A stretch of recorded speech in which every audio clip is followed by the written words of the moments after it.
Welcome to Spitfire Mods. This is a finished teardown of a PS3.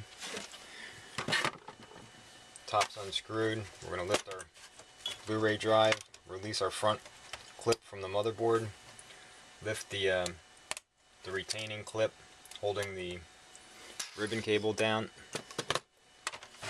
You'll see there's a flat clip here that a piece of it lifts up. That releases the cable, and then it's good to lock that back in place when you're doing your work so that that piece doesn't fall off. Now there's screws all the way around the outside of this unit. Best bet is to work from the outside in. Go around the frame, right around the edge, take every screw. Every visible screw comes out. Only good thing about these is no screws at all stay in them, so every screw you see comes out. A good rule of thumb for putting screws back in, if you take these apart, you'll notice that there's coarse thread screws and there's fine thread screws. The coarse thread screws, of course, go in the plastic, and the fine thread screws go into the metal.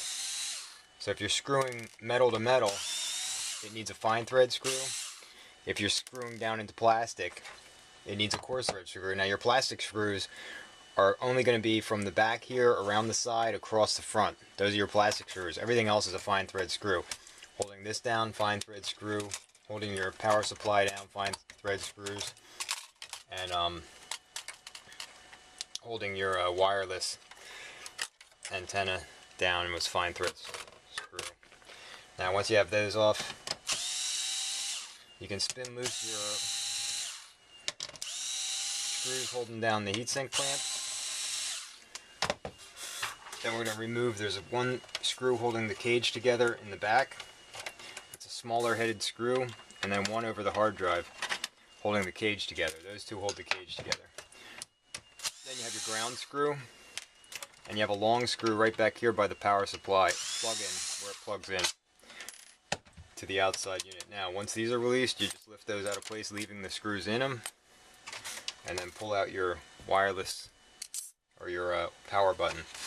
Now once that's done, you got to pull your hard drive. If you try to lift this out with the hard drive still in there, it's going to want to jam up on you. One thing about these screws in the hard drives, people tighten them down like that hard drive's going to go somewhere. This screw is a shear screw. It actually keeps the unit from sliding in a shear motion. There's no reason to tighten down that screw at all. If you put it in loosely and just leave it there, it's not going to come out because that cover is going to hold it in place. The only thing you're going to have is that screw's an aluminum screw, I believe. It's a very thin material metal, and when you go to remove it, it's going to strip on you real easy. Once that's out, you're just going to shake your frame there, pop your cage out. Little dust left over from being blown out. You'll have that. Now we have two very small screws holding the hard drive cage to the hard drive connector. You're going to take both of those out. And then our battery cable, you're just going to grab that with a needle nose and use the frame to pry it up. Unplug your fan. Now lifting up on the two plastic tabs on top of this back cage, just lift up and swivel that off. Take your top cage off. And then we're going to lift it over to remove our heat sinks. Basically just work your heat sinks a little bit till they release.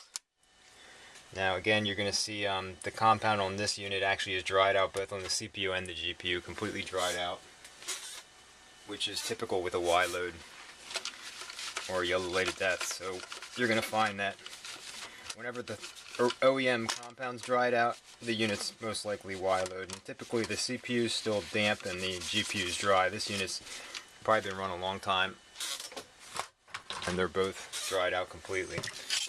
Then we're going to push on the USB ports to loosen the board from the metal cage.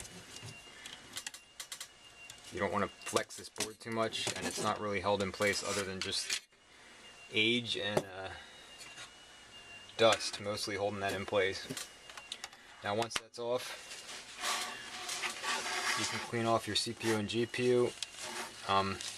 The OEM compound just wipes clean with a dry paper towel. There's no need for any type of chemicals on this board.